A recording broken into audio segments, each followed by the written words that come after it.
पिछले 3-4 दिनों में पाकिस्तान में हालात तेजी से बदले हैं। ओबामा के भारत दौरे से ठीक पहले खबर आई कि पाकिस्तान ने हाफिज सईद के संगठन जमात उद दावा को आतंकी संगठन मान लिया है और उस पर पाबंदी लगा दी है। माना गया कि अमेरिका की फटकार का असर है। भारत आने से पहले अमेरिकी राष्ट्रपति बराक ओबामा ने पाकिस्तान को भी दो टूक पैगाम भी दे दिया कि 26/11 के दोषियों को सजा दो और आतंकियों को पनाह देना बंद करो। लेकिन क्या पाकिस्तान ऐसा करेगा? यह सवाल इसलिए क्योंकि जमात उद दावा पर पाबंदी को लेकर पाकिस्तान की मीडिया ही कंफ्यूज है। हाफिज सईद कराची में रैली करने की तैयारी में जुटा है और खुलेआम पाकिस्तान सरकार को चैलेंज दे रहा है कि दम है तो पाबंदी लगाकर दिखाओ। आज इंडिया न्यूज और लाहौर से दिन न्यूज के बीच इसी सवालों पर बड़ी बहस होगी कि क्या ओबामा की चेतावनी समझेगा पाकिस्तान? हाफिज सईद पर पाबंदी का ऐलान भी आधा अधूरा आखिरकार क्यों है?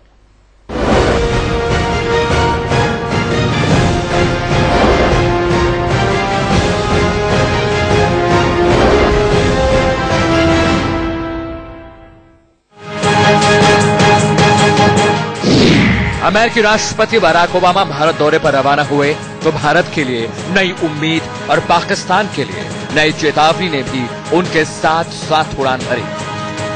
भारत दौरे पर निकलने से पहले बराक ओबामा ने इंडिया टुडे को दिए इंटरव्यू में साफ साफ कहा, आतंक के खिलाफ लड़ाई में अमेरिका और भारत साथ हैं और पाकिस्तान को आतंकियों की पनाहगाह नहीं बनने देंगे। ओबामा ने यह भी कहा, मैंने पाकिस्तान से दो टूक कहा है कि अमेरिका आतंकवाद से निपटने में उसके साथ है, लेकिन वहां आतंकवाद को पनाह देना बर्दाश्त नहीं किया जाएगा और मुंबई हमले के आरोपियों को सजा मिलनी चाहिए। ये पहली बार है जब भारत दौरे से ठीक पहले किसी अमेरिकी राष्ट्रपति ने पाकिस्तान को चेतावनी भरे लहजे में नसीहत दी हो। लेकिन ये सवाल अब भी अपनी जगह कायम है कि क्या पाकिस्तान को ओबामा की चेतावनी समझ में आएगी? आतंक के खिलाफ जंग में पाकिस्तान की नीयत पर सबसे बड़ा सवाल भारत और अमेरिका की मोस्ट वांटेड लिस्ट में शामिल हाफिज सईद ही है। पाकिस्तानी मीडिया में पिछले 3-4 दिनों से इस बात पर माथापच्ची चल रही है कि क्या हाफिज सईद के आतंकी संगठन जमात उद दावा पर पाबंदी लगाई जा चुकी है। जमात उद दावा पर पाबंदी की खबर आई तो अब ये कहा जा रहा था कि अमेरिका के दबाव में पाकिस्तान सरकार ने हाफिज सईद की नकेल कसी है। इस पर पाकिस्तानी विदेश मंत्रालय की प्रवक्ता तस्नीम असलम ने सफाई दी कि जमात उद दावा पर पाबंदी यूनाइटेड नेशंस की रिपोर्ट पर आधारित है। इसमें अमेरिका का या किसी और देश का कोई दबाव नहीं है। दिलचस्प बात यह है कि पाकिस्तान सरकार की ओर से अब तक जमात उद दावा पर पाबंदी लगाने का कोई नोटिफिकेशन जारी नहीं हुआ है।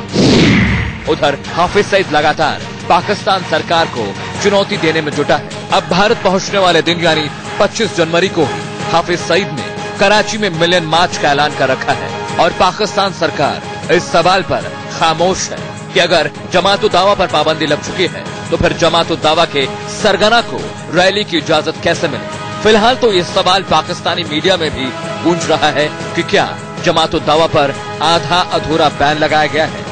अगर वाकई पाकिस्तान आतंक के खिलाफ नेशनल एक्शन प्लान के तहत जमात उद दावा पर पाबंदी लगा चुका है तो फिर नवाज शरीफ सरकार खुलकर इसका ऐलान करने से क्यों हिचक रही है। Bureau report, India news.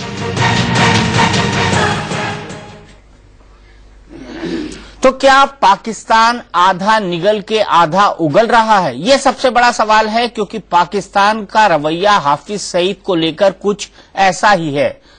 विदेश मंत्रालय पाकिस्तान पर हाफिज सईद की पाबंदी लगाने को लेकर बयान देता है, लेकिन उसकी ही इंटीरियर अफेयर मिनिस्ट्री चुप रहती है और हाफिज सईद को कराची में रैली करने को इजाजत भी मिल जाती है, रैली करने को कहा जाता है। आखिर ये सब पाकिस्तान में क्यों चल रहा है, कहां चल रहा है, किसकी शह पर चल रहा है? इसी पर बातचीत करने के लिए सीधे चलते हैं लाहौर में दिन न्यूज के स्टूडियो से हमारे साथ जुड़ गए हैं हमारे सहयोगी एंकर मोहम्मद अजीम साहब, आपको आदाब। स्टूडियो से हमारे साथ जुड़ गए हैं हमारे सहयोगी एंकर मोहम्मद अजीम साहब, आपको आदाब। जी बहुत शुक्रिया दीपक चौरसिया। ये बताइएगा कि आज जिस मुद्दे पर आप बात करना चाहते हैं उस पर बात करने के लिए आपके साथ पैनलिस्ट कौन कौन मौजूद है, उनका जरा तारुफ करवाइएगा। जी बिल्कुल, तारुफ कराऊंगा और पहला सवाल भी दागूंगा आप पर। मेरे साथ हैं मेरी सहयोगी और हमारी एग्जीक्यूटिव एडिटर शीतल राजपूत, जो कि भारत पाकिस्तान के संबंधों को एक दशक से ज्यादा से कवर कर रही हैं। हमारे साथ है शिव शंकर मुखर्जी, जो कि एक्स एम्बेसडर हैं, नोएडा स्टूडियो में हमारे साथ मौजूद है। हमारे साथ है major general retired Brajesh Kumar, जो कि डिफेंस एक्सपर्ट हैं, और हमारे साथ है प्रफुल्ल बख्शी जी, जो कि एक डिफेंस एक्सपर्ट है। लेकिन मेरा पहला सवाल मोहम्मद अजीम साहब सीधे आपसे है, क्या हाफिज सईद पर पाबंदी लगाई है पाकिस्तान ने?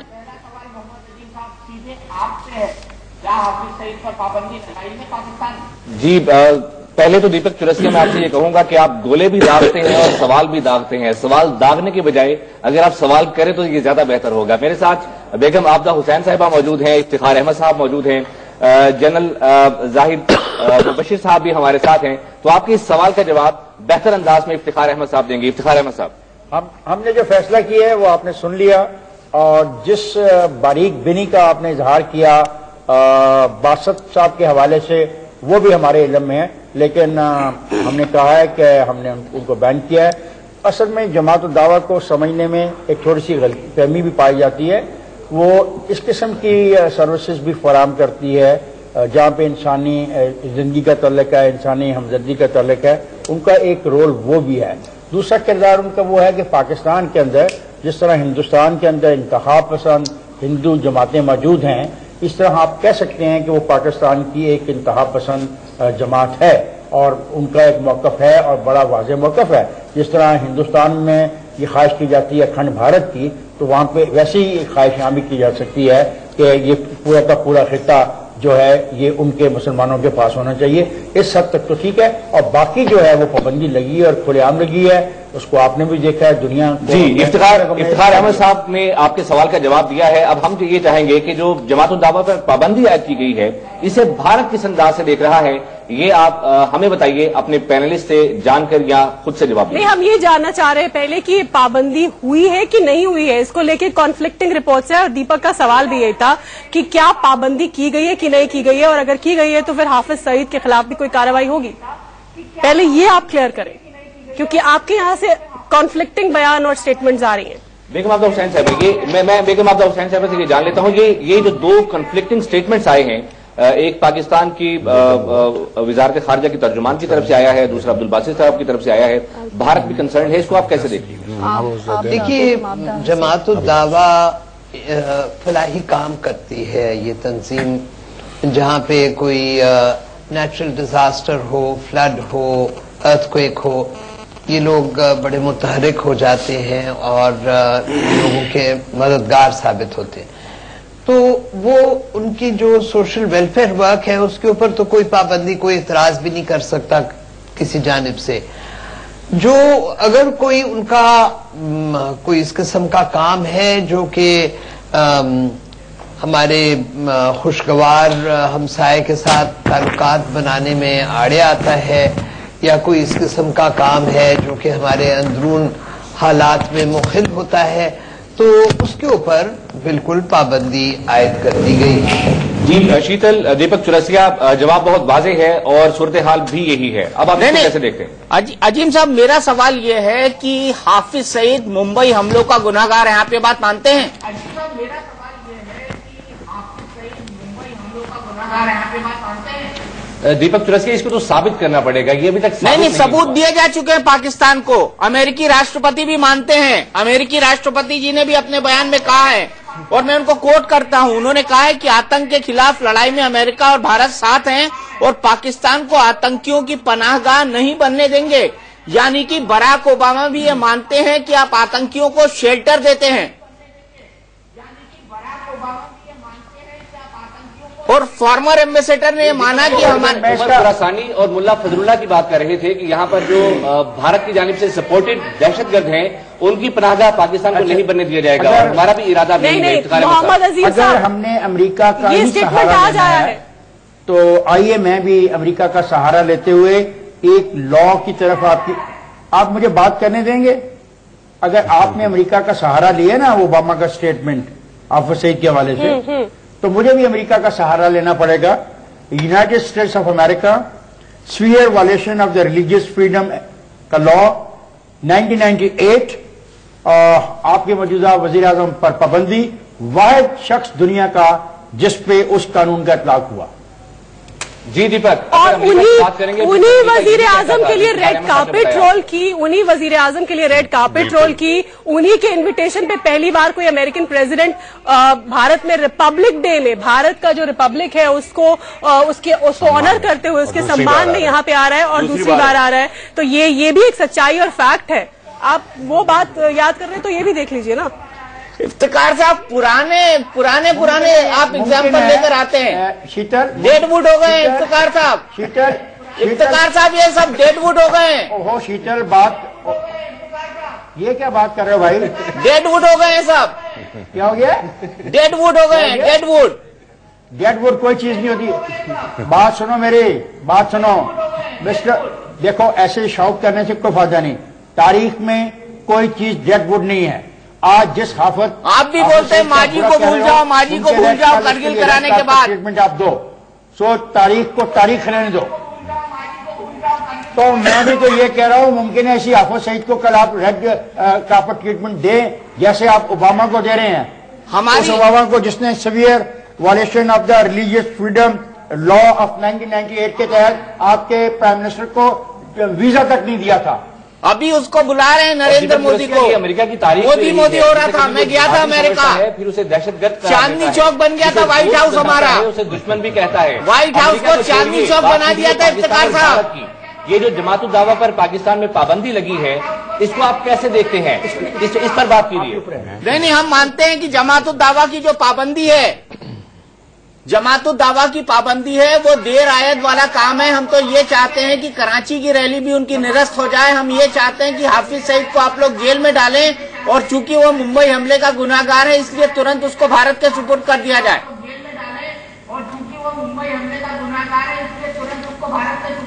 मुझे एक बात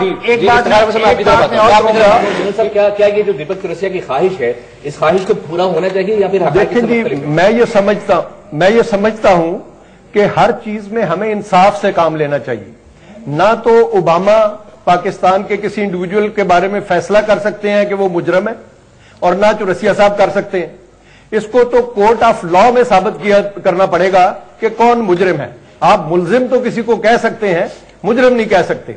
और दूसरी बात यह है कि पिछले कोई 10 प्रोग्राम्स में मैं देखता रहा कि हमारे हमसाया मुल्क भारत की तरफ से सब लोगों ने, जिन्होंने भी इस प्रोग्राम में नुमाइंदगी की, हाफिज सईद और जमात उद दावा, उसको सबसे ज्यादा डिस्कस किया गया। आज जब उस पर पाबंदी लगा दी गई है तो उस पर भी आपको एतराज है।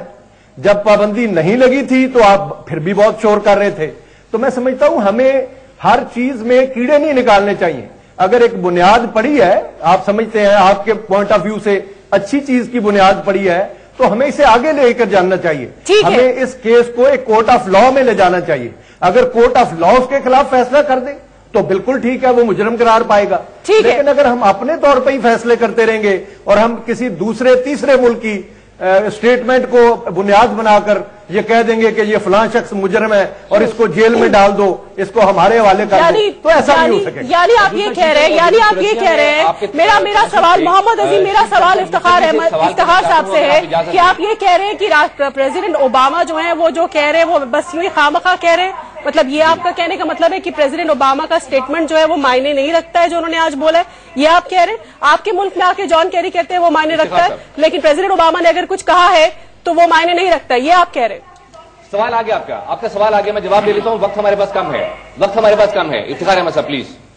बिल्कुल, ओबामा ने जो कहा वो आपके लिए भी अहमियत रखता है, मेरे लिए भी। और मेरा ओपनिंग स्टेटमेंट यही था कि हाफिज सईद के हवाले से जो पाबंदी लगी है वो दुरुस्त है, और जो बासत ने बयान दिया है, आपने जो है, इफ्तिखार अहमद साहब प्लीज।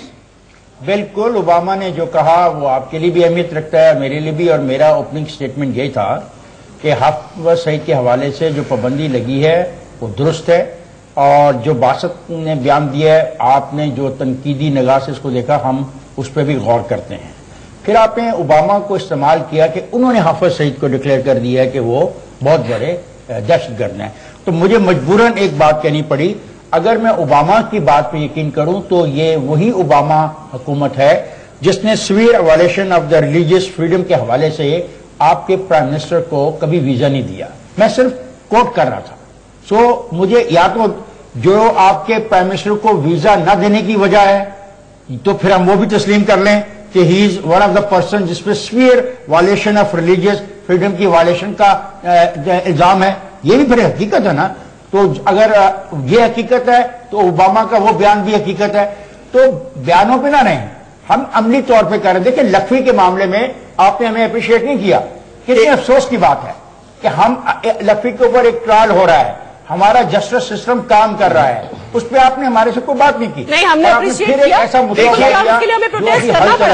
मुमकिन है जिस तरह आज हेड का ट्रीटमेंट। आपकी बात हम समझ रहे हैं। ठीक है जी, इफ्तिखार साहब अब हम कुछ आगे बढ़ते हैं। शीतल, मैं शिवशंकर मुखर्जी से ये जानना चाहता हूं कि पाकिस्तान और भारत के ताल्लुकात में हम अमेरिका का असर इस कदर क्यों कबूल कर रहे हैं?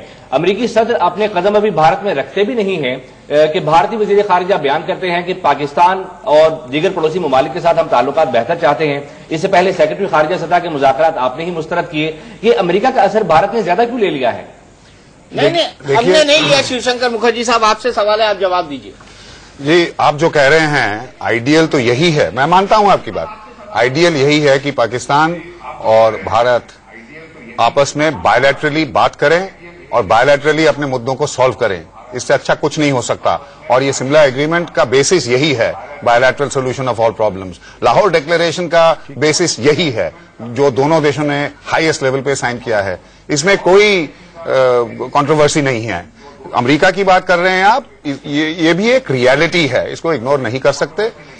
अमेरिका पाकिस्तान के आर्म फोर्सेस को $30 बिलियन दे चुकी है अपने नेशनल इंटरेस्ट के लिए। मैं ये नहीं कहता हूं कि चैरिटी के लिए या किसी और कारण के लिए, अपने नेशनल इंटरेस्ट में अमेरिका का इन्फ्लुएंस है आपके देश में। तो रियलिटी यही है कि हम जो प्रोटेस्ट करते हैं, पाकिस्तान जो आतंकवाद फैलाता है हमारे देश में, तो अमेरिका भी उसको देखती है, क्योंकि टेररिज्म आज एक इंटरनेशनल फिनोमिनन हो गया है। मैकडॉनल्ड्स की तरह फ्रेंचाइज है जिसका सोर्स है हमारी तरफ से पाकिस्तान हमारे लिए।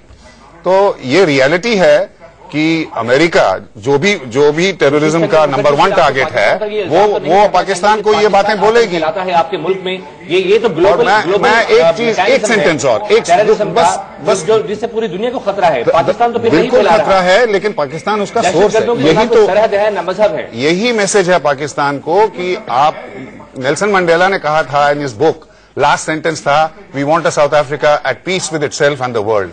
पाकिस्तान अब एक नेशन बन गया है at war with itself and the world. Why? Because of terrorism. One final sentence before I close, and that will be my only argument. I want to address this. मैं बेगम आबिदा हुसैन से as a senior Pakistani, as a senior diplomat, जो दुनिया के सबसे powerful capital में आपकी ambassador थी और मैं उसका विटनेस था वॉशिंगटन में, जो आपके देश को रिप्रेजेंट कर चुके हैं with great distinction, which I have witnessed. मैं उनसे क्या एड्रेस करना चाहता हूं कि हमारी बात तो मानेंगे नहीं आपके पैनलिस्ट, आपकी बात शायद मान लें। आप जब सफीरा थी वहां पे, I know how much difficulty you had to go through. शायद आपके देश लोग, आपके पैनलिस्ट नहीं जानते हों कि पाकिस्तान को रिप्रेजेंट करना in the state department, in the media, in the Pakistani community, in the business world कितना मुश्किल काम था। 24 घंटे का नहीं, दिन में 48 घंटे आपको हेडेक्स होते रहे होंगे, क्योंकि जो टेररिज्म का जो को अम्ब्रेला लग गया था पाकिस्तान में, कितना आपको काम करना पड़ा था उसको काउंटरैक्ट करने के लिए। ये आप अपने पैनलिस्ट को समझा दिए तो वो समझ जाएंगे कि जो इमेज है जो पाकिस्तान का, वो रियलिटी है। आपके एम्बेसडर्स जो हैं, आपके सक्सेसफुल एम्बेसडर्स जो हैं, उनको दिन रात उसका झगड़ा करना पड़ा था। बेगम जी, आप Abida ji, please convince your panelist about the difficulties you have to face. Begum Abida Hussain Sahab, क्या ये हकीकत है कि पाकिस्तान और भारत दोनों पर अमेरिका का असर है और उसके असर के बगैर पाकिस्तान और भारत एक दूसरे से कम्युनिकेट नहीं कर सकते? देखिए, हाल में जो व्हाइट हाउस की स्पोक्सपर्सन है जैन साकी, उसने कहा है कि सदर बराक ओबामा अपने दौरा हिंदुस्तान के दौरान मुख्तलिफ इश्यूज एड्रेस करेंगे, इंक्लूडिंग रीजनल इश्यूज, और जो आउटस्टैंडिंग डिस्प्यूट है हिंदुस्तान पाकिस्तान के माबैन कश्मीर का, उसके ऊपर भी तस्करा होगा। तो मकसद मेरा ये कहने का है कि America as a great power कोशिश करता है कि वो अपनी यूटिलिटी हर रियासत के हवाले से कायम रखे। जब चूंकि सफीर साहब ने मेहरबानी की है और जिक्र किया है, मैं जब वॉशिंगटन में थी मुझे वाकई बहुत से इश्यूज थे जो कि खलफशार थे हमारे और अमेरिका के माबैन, लेकिन बहुत से इश्यूज थे जो कि हिंदुस्तान और अमेरिका के माबैन भी खलफशार थे। और ये मुंबई में जो बदनसीब वक़्वा हुआ था जिसमें बहुत से मुसलमान मारे गए थे, मैं उस वक्त वॉशिंगटन में थी और ये जो स्टेट डिपार्टमेंट ने एक्शन लिया था, जो कंडेम किया था, जो रिलीजियस फ्रीडम्स के अपने कानून को बरूए कार लाए थे, वो उस वक्त मैं वहां मौजूद थी। तो हिंदुस्तान और अमेरिका के माबैन भी बहुत से मसाइल थे।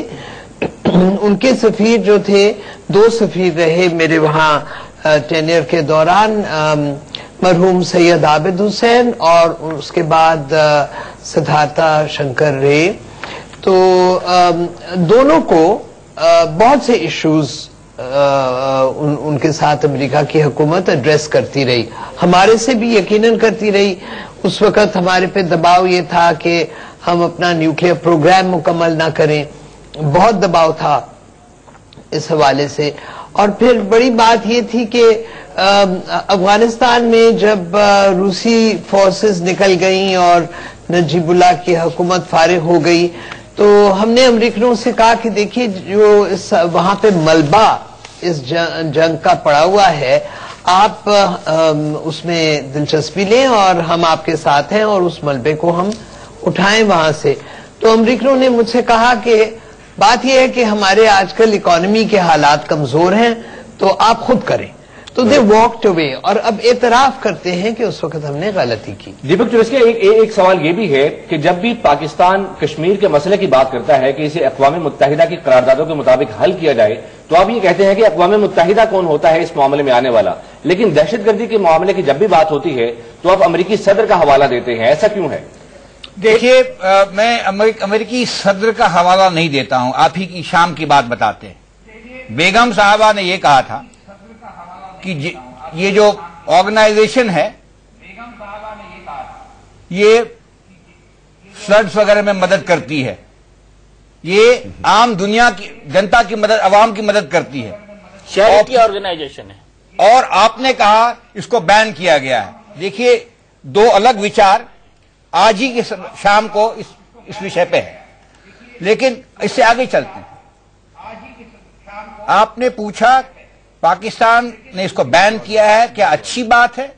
अगर बैन किया है तो बड़ी अच्छी बात है, मगर आज दिन के डॉन का अगर हम एडिटोरियल पढ़ें तो यह कहता है कि जब हमने फॉरेन ऑफिस से पूछा क्या इस ऑर्गेनाइजेशन बैन की गई है, तो उन्होंने कहा कि भाई इंटीरियर मिनिस्टर से बात कर लो। जब उनसे पूछा गया, ये बात तो हम पहले भी कर चुके हैं, तो कहते हैं अगर आप तीनों लोग डॉक्टर से बात कर लो। तीनों लोग एक बात को 3 दफा भी कहोगे नहीं, तो हमारा एक सेकंड, मेरा जवाब एक सेकंड थोड़ा धैर्य रखे, मैं आ रहा हूं उसके बाद।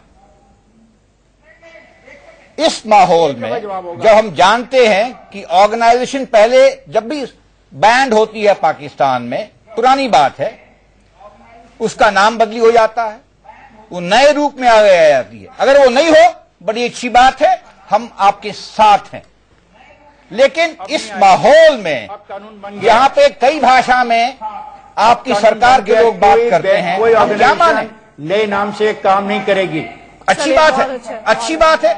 आपके सुप्रीम कोर्ट ने भी कहा है, परसों की बात है, 22 तारीख को करनी है, कोई भी बैन ऑर्गेनाइजेशन नए नाम के साथ काम नहीं करेगी। आप इसको माने ना, जो हमारा फैसला है, अच्छी बात है। कराची में तकरीर नहीं करेंगे, लेकिन शक एक ही है, आपके कवानीन का एहतराम करता हूँ, मैं आपकी बात समझ रहा हूँ, अच्छी बात है, मगर भाई हाफिज सईद पाकिस्तानी है, हाफिज सईद पाकिस्तानी है, उसका राइट है तकरीर करने का। आपको उलझन क्या है? जो उलझन आपकी है उसका मैंने जवाब आपको दे दिया है। देखो, ये ऐसे मत करो, फिर मुझे वो बात कहनी पड़ेगी। आज हाफिज सईद आपके लिए वही है जो माजी में आपका प्राइम मिनिस्टर अमेरिका के लिए था। गुजरात के रॉयल्स के हवाले से। अब बैन के बाद हाफिज सईद दिल्ली क्यों उड़ा रहे हैं कि मेरा तो सिर्फ पेंशन पे असर पड़ा कि पाकिस्तान में जो पाबंदी आई देखिए अब लेकिन भारत के अंदर जो इंतहा पसंद तंजीमें हैं, जो जनता दल है, जिस तरह आप रियासती सतह पर मुल्ला फजलुल्लाह को सपोर्ट करते हैं, उमर खुरासानी को सपोर्ट करते हैं, बलूचिस्तान में आप पाकिस्तान में जो अलहदगी पसंद तंजीमें हैं उन्हें सपोर्ट करते हैं, आप कैसे कह सकते हैं? ये आप कैसे कह सकते हैं? इशू ये है अगर आप बैन कर दिए हैं और आप उसको मैनेज कर सकते हैं पूरी दुनिया इस बात है, ये शक है कि आप ये कर पाएंगे। आप सबूत लेके आइए, कहाँ है ये सबूत? ये शक है कि बैन इसे सबूत ये है कि नहीं। ये सबूत मैं बताता हूं कि आपके नेशनल सिक्योरिटी एडवाइजर ने खुद ये कहा कि अगर एक मुंबई और हुआ तो बलूचिस्तान इज गॉन। इसका क्या मतलब है? किसी ने नहीं कहा जनाब। कहाँ है वो स्टेटमेंट? कहाँ है वो स्टेटमेंट? तकरीर कहाँ है? हम किस तकरीर का हवाला दे रहे हैं? कहाँ है वो स्टेटमेंट? बलूचिस्तान इज कौन सी तकरीर? ये देखिए सरताज अजीज ने क्या कहा है, ये देखिए सरताज अजीज ने क्या कहा है, ये देखिए सरताज अजीज ने क्या कहा है। मैं पढ़ के सुनाऊं आपको सरताज अजीज ने क्या कहा है? और बता भी दो क्या कहा है। इफ्तिखार साहब सुनेंगे आप? दीपक चौरसिया, हमारे यहाँ पर अमूमी तौर पर जो फेरी वाले हैं वो बार बार आवाज लगाते हैं, जो एंकर्स हैं वो बताइए प्लीज बताइए, बयान करें क्या कहा है। सरताज अजीज दोनों देशों के संबंध बिगाड़ रहे हैं। आप बताइए क्या कहा है सरताज अजीज? उन्होंने कहा है Pakistan warns India against unilaterally altering status of Kashmir. किस तरह से? कब किया इसका जवाब दीजिए। क्या कह रहे हैं? दीपक चौरसिया अपनी बात को फ्रेम तो सही अंदाज से करें, बात तो करें हौसले से, तरीके से। आप अपना सवाल फ्रेम करें। इफ्तिखार अहमद साहब हमारे साथ हैं, प्रफुल्ल बख्शी जी आपसे सवाल पूछना चाहते हैं। इफ्तिखार अहमद साहब का तो मुझसे ज्यादा प्रेम है। ने ये कहा, आप बताइए भी तो सही क्या कहा आपको। आपको एक बात मैं बताना चाहता हूं, ये जो बातों के जाल में एक दूसरे को धोखा देने की बात नहीं है, मैं बहुत दिनों से सुनते आ रहे हैं। बात सारी ये है, आप कह रहे हैं कि हमने इनको बैन कर दिया है और नाम नहीं बदलने देंगे। ये किस अथॉरिटी से बोल रहे हैं? क्या आर्मी बोल रही है पाकिस्तान की? क्या आईएसआई बोल रही है पाकिस्तान की? क्या मुल्ला एलिमेंट बोल रहे हैं? ये नहीं बोल रहे, या आप बोल रहे हैं और या गवर्नमेंट बोल रही है, जिनकी कोई सुनता नहीं है। आप प्लीज इस बात से ध्यान रखिए, अगर उनको दूसरे नाम से भी आप रोक लेंगे वो दूसरी जगह चले जाएंगे और अंजाम देंगे। इफ्तिखार अहमद साहब, आप ये मत हमको धोखा देने की जरूरत नहीं। जुबान का इस्तेमाल किया है, इसको आप रिस्पॉन्ड करेंगे इफ्तिखार अहमद साहब जी। हौसला कीजिएगा। जब तक आर्मी आपकी नहीं बोलेगी तब तक कुछ नहीं होगा। हाथ हिलाओ, हाथ तो हिलाना पड़ेगा आपके लिए। और मिस्टर जवाब सुन लो भाई, और आर्मी और हिलाना पड़ेगा। बात सुन लो मेरी। आप बोलो तो सही, आप बोलिए। एक बात का ख्याल रखना। किस बात का? सुनो, मैं जवाब दे रहा हूं, जल्दी दीजिए। एक बात का ख्याल रखना डायलॉग में। हमारे अंदरूनी मामलात में गुफ्तगू करने से परहेज करो। आप हमारे अंदरूनी हालात में जो गुफ्तगू करते हैं, दो सॉवरेन ममालिक के दरमियान वायलेशन करते हुए टीवी प्रोग्राम में बैठ के। इफ्तिखार साहब, प्रफुल्ल साहब, I have a statement. Iftikhar साहब, सरताज अजीज के बयान की बात की थी दीपक ने, मैं वो आपको एक बार पढ़ के बताना चाहूंगी, फिर एज अ जर्नलिस्ट मैं आपका रिएक्शन चाहूंगी। आपने कहा कि हमें आपके अंदरूनी मामलात में इंटरफेयर नहीं करना चाहिए, लेकिन आपके नेशनल सिक्योरिटी एडवाइजर क्या कर रहे हैं? Please as a journalist unbiased opinion मुझे दीजिए, आप एक पत्रकार हैं। सरताज अजीज कहते हैं, जो रिपोर्ट इस्लामाबाद से आप ही के अखबार ने छापी है, the prime minister's adviser on Wednesday said the efforts by India towards unilaterally altering the status of Kashmir would further compound an already complicated situation. आप कश्मीर के मसले में आपके नेशनल सिक्योरिटी एडवाइजर हमें कैसे ये ताकीद कर सकते हैं? Okay, Nothing wrong with that. Consultation कर लीजिए। ओके जी, अगर आप इजाजत दें तो बेगम आपदा हुसैन साहब कंसल्टेशन कर लीजिए। गलत है बेगम। Nothing wrong with that. Nothing wrong with that. Consultation कर लीजिए। ओके जी, अगर आप इजाजत दें तो बेगम आपदा हुसैन साहब कंसल्टेशन कर लीजिए। गलत है बेगम आपदा हुसैन साहब नहीं करने दोगे आप कंसल्टेशन? हम तमाम इतने पढ़े लिखे हैं, इस जाहिलाना सवाल का जवाब दे सकते हैं। लफ्ज इस्तेमाल हुआ कंपाउंड। शीतल, लफ्ज पढ़ना जरा दोबारा, कंपाउंड के आगे अगला लफ्ज क्या है? इंडिया टुवर्ड्स, अगला लफ्ज पढ़ना, India towards unilaterally altering. Bharat Kashmir का स्टेटस यूनिलैटरली कैसे ऑल्टर कर रहा है? वो तो हमारा हिस्सा है। हम अगर वहाँ इलेक्शन कराते हैं, हम अगर वहाँ पे क्रॉस बॉर्डर वायलेशन का प्रोटेस्ट करते हैं, तो आप उसको यूनिलैटरली ऑल्टरिंग कहते हैं? शीतल शीतल शीतल शीतल शीतल शीतल, आप सहाफी हो, कश्मीर को रिपोर्ट करती हो, कश्मीरी भी हो खुद, आराम से इस फिक्रे को दोबारा पढ़ो। अपना क्या करेगा? खुद ही उन चीजों को बदलने की कोशिश करेगा हिंदुस्तान। क्या लफ्ज कंपाउंड से अगला लाइन पढ़ना जरा, कितनी बार पढ़वाएंगे? कंपाउंड के बाद अगली लाइन पढ़ना। सुना तो अभी तक आप पढ़ लीजिए, नहीं कर पा रहे हैं। छोड़ दीजिए अगर नहीं समझ में आ रहा है। .com में पढ़ लीजिए। शीतल आप पढ़ें, शीतल आप पढ़ें, कितनी बार पढ़वाएंगे? फिर आपके सवाल का जवाब उसमें है। आपका सवाल, आपके सवाल का जवाब उस लाइन में है। आप जवाब नहीं दे पा रहे हैं, इसलिए लाइन पढ़वा रहे हैं। देखो यार, आप जवाब नहीं दे पा रहे हैं, आप समझ ही नहीं पा रहे हैं उनके स्टेटमेंट को। लॉजिकली आपसे बात करें तो आप उसको दोबारा ना पढ़ें। आप कमर्शियल ब्रेक में मैं, ओ भाई, ओ मेरे पढ़े लिखे आदमी, ओ पढ़े लिखे आदमी, मैं जाहिल हूं, इसलिए मैं समझना चाहता हूं शीतल से। शीतल, लफ्ज कंपाउंड पढ़ दो, आगे फिक्रा पूरा कर दो बस प्लीज। ठीक है। अच्छा मुझे ये बताइए, ठीक है मैं फिक्रा पूरा करती हूँ, लेकिन आप मुझे बताइए कि अगर आपके okay I will do that. जुमला पढ़ दे शीतल, जुमला पढ़ दो प्लीज। एफर्ट्स बाय इंडिया, जुमला पढ़ दो। मैं पढ़ रही हूँ। Efforts by India towards unilaterally altering the status of Kashmir. कैसे आप हमारे कश्मीर को लेके हमें ही कह सकते हो कि हम उसका यूनिलैटरली स्टेटस ऑल्टर कर रहे हैं? क्या ये इंटरफेरेंस नहीं है हमारे अंदरूनी मामले में? जी hold on this very point. Iftikhar Ahmad Sahab, आपने कह दिया जी, कह दिया। अब जवाब सुन लीजिए मैसेज साहब का। ये मैसेज साहब नहीं, आप दीजिए इफ्तिखार साहब, जवाब आप दीजिए, जवाब आप दीजिए। बेगम साहब नहीं देंगी। जर्नलिस्ट टू जर्नलिस्ट है ये जर्नलिस्ट टू जर्नलिस्ट है। सहाफी ने सहाफी से पूछा है। जवाब आपको देते हैं बेगम अब्दुल हुसैन साहब। नहीं, बेगम साहब का मैं बहुत सम्मान करता हूँ। बेहतर जवाब देंगी। नहीं, बेगम बहुत बेहतर जवाब देंगे। चैलेंज इफ्तिखार साहब ने लिया था, चैलेंज इफ्तिखार साहब ने लिया था। आपको इफ्तिखार अहमद साहब का जवाब जो है वो समझ में नहीं आता है। नहीं, बेगम साहिबा से पूरा जवाब देंगे। बात करते हैं आपको समझ में नहीं मैं आपको देता हूँ भाई। कोशिश की है, हमारी कोशिश ये है कि बेगम आप नहीं, इफ्तिखार साहब ही देंगे जवाब। जवाब आपको दिलवाएं, फिर इफ्तिखार अहमद की तरफ आएंगे। जी इफ्तिखार साहब को दिक्कत है कोई भाई। हौसला यार, हौसला यार, क्या ताने मार रहे हो यार, क्या ताने मार रहे हो? और शीतल मेरी कुलीग इसलिए कि शी इज अ जर्नलिस्ट, वो करती है रिपोर्टिंग कश्मीर से, खुद भी कश्मीरी है। और जब आदमी कश्मीरी होता है तो उसके फिर एक मोहब्बत पैदा हो जाती है अपनी।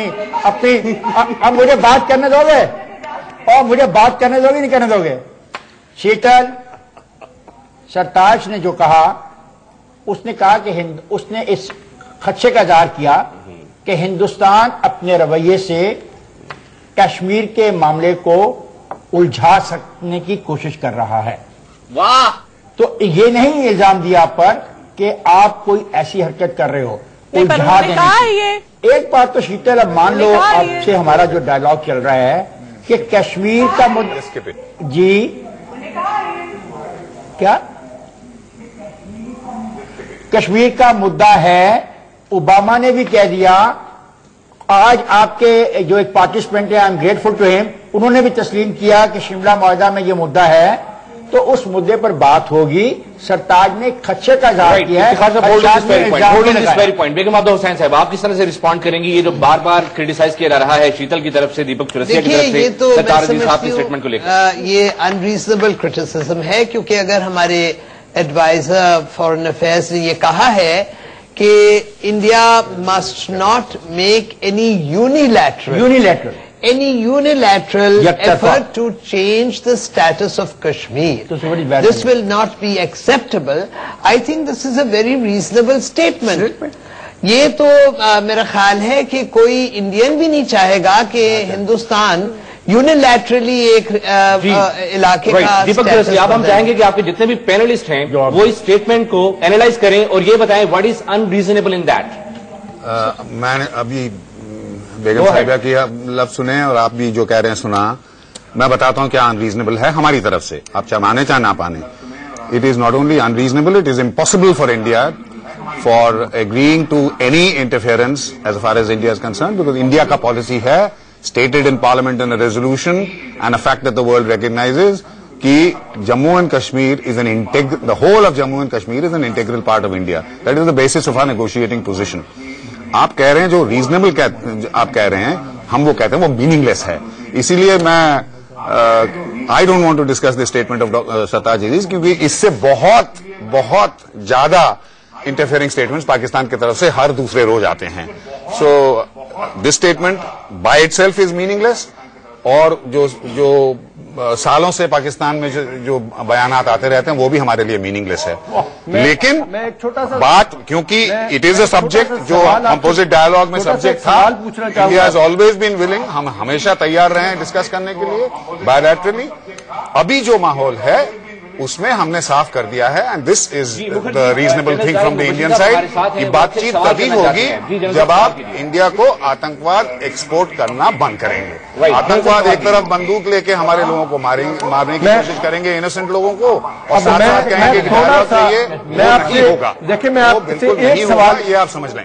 हाँ पूछ ले, आप सवाल पूछ ले, मुझे भी एक सवाल पूछना है इफ्तिखार साहब से। देखिए आपने फिर मुखर्जी आप माशाल्लाह बड़े सीनियर डिप्लोमेट हैं, आपने दो चीजों को मिक्सअप कर दिया। ये नहीं कह रहा सही, आपने कहा मैं ये कह रहा हूं ये हमारी पोजीशन है कि हमें ये एक्सेप्टेबल नहीं है कि कोई कहे कि कश्मीर डिस्प्यूटेड टेरिटरी, नहीं ये आपकी पोजीशन है। लेकिन आप ये देखिए कि शिमला एग्रीमेंट क्या हुआ, शिमला एग्रीमेंट का मकसद क्या है? वो मकसद ये था कि ये दोनों ममालिक आपस में बाहमी एतमाद से इसके बारे में कोई फैसला करें। अगर कोई एक इन दोनों में से एक मुल्क यूनिलैटरल एक्शन लेना चाहता है तो वो शिमला एग्रीमेंट की रोशनी में क्या गलत यूनिलैटरल एक्शन? तो मैं तो समझता हूँ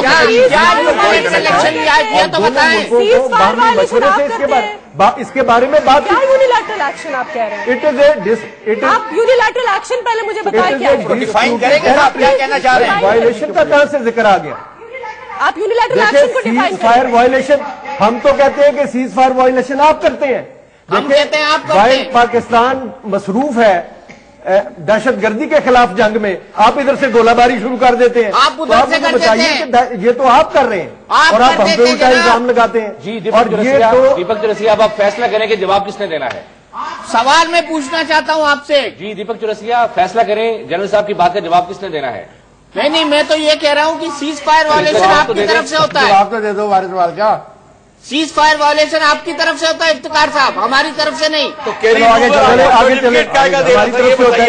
चले, आगे चलिए।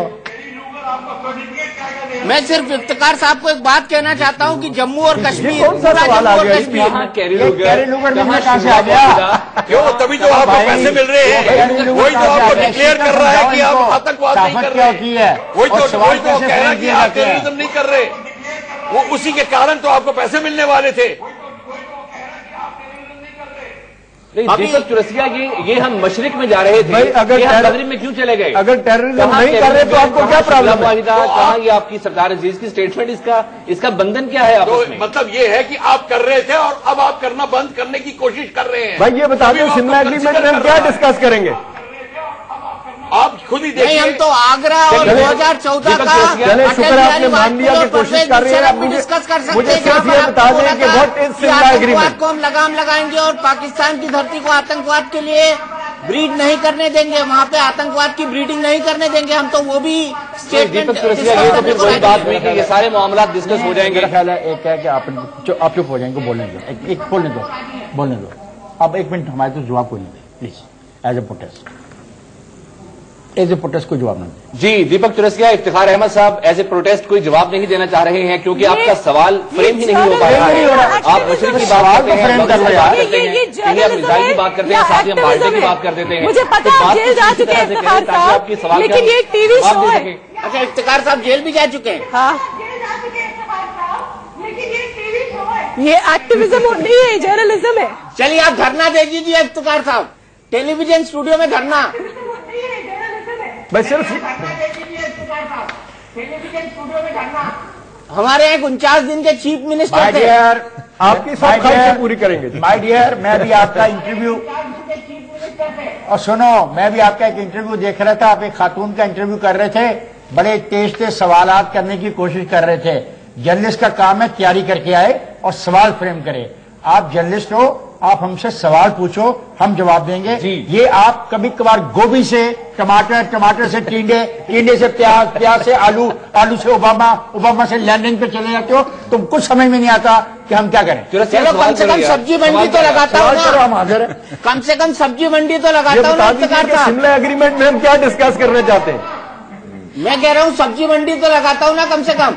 ये है जबरदस्त। लेकिन अब ये बता दीजिए कि शिमला एग्रीमेंट के मुताबिक हम क्या चीज डिस्कस करेंगे? मैं तो आगरा समझौता जो फेल हो गया वो डिस्कस करना चाहता हूँ। मानते हो चारों के चारों इकट्ठे जवाब दे दो। मैं तो आगरा समझौता जो फेल हो गया वो डिस्कस करना चाहता हूँ। चलो आओ, आगरा पे आओ, क्वेश्चन फ्रेम करो, क्वेश्चन फ्रेम करो। आगरा पे क्वेश्चन फ्रेम करो। बताइए सवाल कहीं गले में अटक गए? आगरा में आपके सवाल, आप तो बड़े अच्छे सवाल किया करते थे। नहीं, सवाल नहीं गले में अटक रहे। इफ्तिखार साहब जो हैं जिस तरह के आर्गुमेंट दे रहे हैं उस पर मुझे हंसी आ रही है। इस पर मैं बात करूंगा, कुछ टिंडे फेंकूंगा, कुछ गोभी फेंकूंगा, कुछ टमाटर फेंकूंगा, लेकिन इस ब्रेक के बाद। तो इफ्तिखार साहब बात कर रहे थे कि हमने सब्जी मंडी क्यों लगाई है, तो मैं उनको जवाब देना चाहता हूं कि 16 ट्रक सब्जियां इस बार भारत की तरफ से वाघा बॉर्डर से पाकिस्तान गई है और तब जाकर पाकिस्तान का पेट भरना शुरू हुआ है सब्जियों के लिहाज से। अजीम साहब के पास आप एक बार फिर से चलेंगे और बताएंगे उनको कि आगरा में क्या हुआ था, शिमला समझौते में क्या हुआ था, 2004 के स्टेटमेंट में क्या हुआ था। 2004 में एक एंटी टेरर मैकेनिज्म बना था। इफ्तिखार साहब से मैं पूछना चाहूंगा वो एंटी टेरर मैकेनिज्म आगे क्यों नहीं चल पाया? उनको कुछ नहीं पता। इफ्तिखार अहमद साहब, वो एक तरफा नहीं था, वो दो तरफा था और उसके लिए मीटिंग्स का तय होना था और उसमें डायलॉग को आगे जाना था और उस डायलॉग को आगे जारी एक तरफा नहीं रखा जा सकता और दोनों ममालिक ने डायलॉग को जारी रखना होता है। किसी एक मुल्क की जिम्मेदारी। जी दीपक चौरसिया, आपका दूसरा सवाल। दूसरा सवाल मेरा यह है कि आगरा में परवेज मुशर्रफ ने जो आतंकवादी थे कश्मीरी, उनको फ्रीडम फाइटर कहा था। इस तरह की लैंग्वेज एक फॉरेन लैंड में क्या मैच्योर डिप्लोमेसी के खिलाफ नहीं है?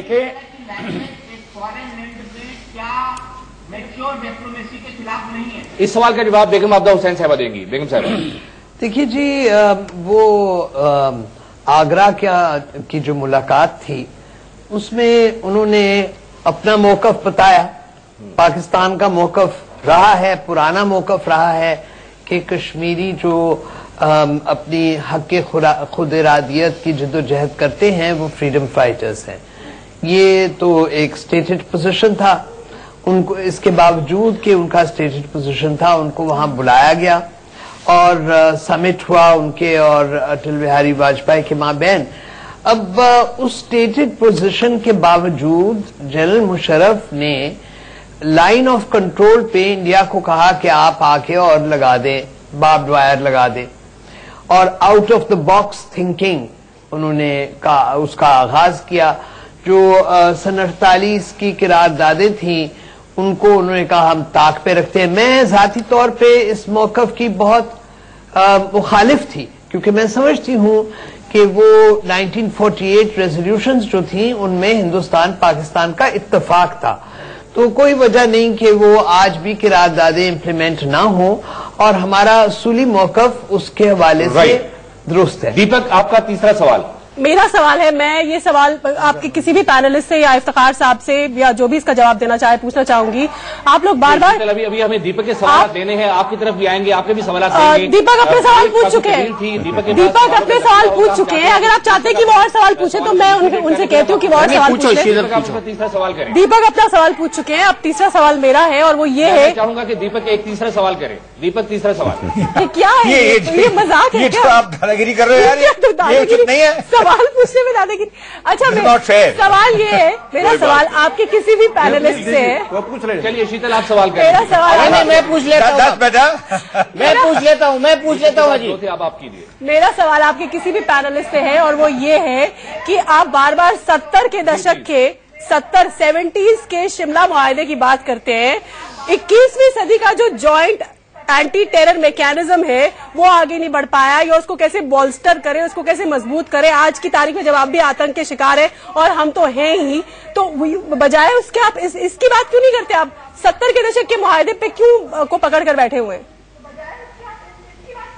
इफ्तिखार साहब, नहीं देखिए, हमने तो बातचीत से इनकार कभी किया नहीं। हमारा तो ये स्टेटेड कॉन्सेप्ट है कि आप हमारे से बातचीत करें। बातचीत में तअत्तल जो आता है वो आपकी वजह से आता है। आप बात जिस मौजू पे बात करना चाहें, जिस रेफरेंस से बात करना चाहें, पाकिस्तान तैयार है बात करने के लिए। कश्मीर पर आप यूएन रेजोल्यूशंस के तहत कर लें, शिमला एग्रीमेंट के तहत कर लें, टेरर की बात कर रही हूं, जो मैकेनिज्म है उसके तहत कर लें। मतलब आप 1970s में रहना चाहते हैं, आप 21वीं सदी में नहीं जीना चाहते, आप 1970 में ही रहना चाहते हैं आप। You don't want to move forward. देखिए, ये तारीख को तो आप बदल नहीं सकती ना। Unfortunately the burden of history has to be carried. तारीख को तो आप बदल नहीं सकती। That is why you are carrying too much of a burden of history of 1971. Iftikhar Ahmad साहब, तारीख कौन रहना चाहता है? Burden of guilt. अजी मैं 1 मिनट बाकी है, मैं एक सवाल इफ्तिखार साहब से पूछना चाहता हूँ। प्लीज।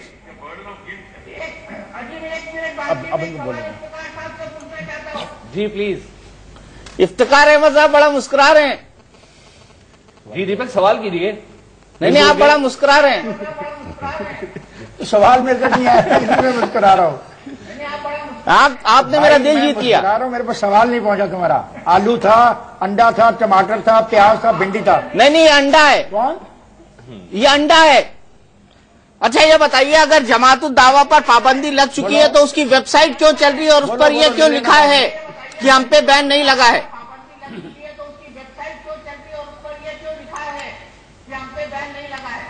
देखो, कुछ बातें ऐसी हैं, मैं उनको समझता हूं कि वो मेरे मुल्क का इंटरनल मैटर भी है। आपके सवाल बड़े वैलिड हैं इस हवाले से जो अभी आपने उठाया। डेफिनेटली मैं ये सवाल अपने वजीर दाखिला से भी करूंगा और ये सवाल हमारी सिविल सोसाइटी में भी अहमियत अख्तियार करेगा। हम ऐसे जाहिल लोगों की सोसाइटी नहीं है कि हम चीज़ों को इग्नोर कर दें। आपने एक नुक्ते को उठाया है, बासत साहब का जो स्टेटमेंट में जब आ रहा था मैंने सुना, आते ही मैंने कहा कि ये पॉइंट ऑफ वो भी आया है। हम देखो, एक शख्स पे अपने आप को कंसंट्रेट मत करो। मैं जो आज समझाना चाहता हूं, मेरे दोस्त बुरा ना मनाना, कल का नरेंद्र मोदी आज का प्राइम मिनिस्टर है, कल उस पर पाबंदी थी तो हाफिज सईद ने भी प्राइम मिनिस्टर बनने के गुण हैं, आप क्या कह रहे हैं? वो हाफिज सईद भी वजीर आजम बन सकता है पाकिस्तान का। प्लीज यार देखो, प्लीज ऐसे नहीं चलेगा। सॉरी, कैसे चलेगा? सॉरी, मुझे बात करने दोगे? क्या एग्जाम्पल दे रहे हो यार? अरे क्या एग्जाम्पल दे रहे हो आप? नहीं बन रहा यार। कैसे चलेगा ना ये? और भाई अरे भाई, ये एग्जाम्पल उचित नहीं है। This is not a fair one. Deepak Qureshi, आप बात तो मुकम्मल तौर पर सुनिए। चुप रहे। चलिए इफ्तिखार साहब, आज का समय यही होता है खत्म। अगले हफ्ते फिर मुलाकात होगी सरहद आर पार में। फिलहाल के लिए इतना ही। हमारे सरहद पार से जुड़े हुए दोस्तों का बहुत बहुत शुक्रिया। तो ये था आज का सरहद आर पार, जहां पर हमने गर्मा गर्म बहस देखी। सब्जी मंडी का जिक्र हुआ, आलू प्याज का जिक्र हुआ। मुझे उम्मीद है आपको सबको रेट पता होंगे। अंडे का रेट पता नहीं हो तो मैं बता सकता हूं, लेकिन इंडिया न्यूज पर खबरों का सिलसिला जारी है। हम आपको ये भी जानकारी उसमें देते रहेंगे।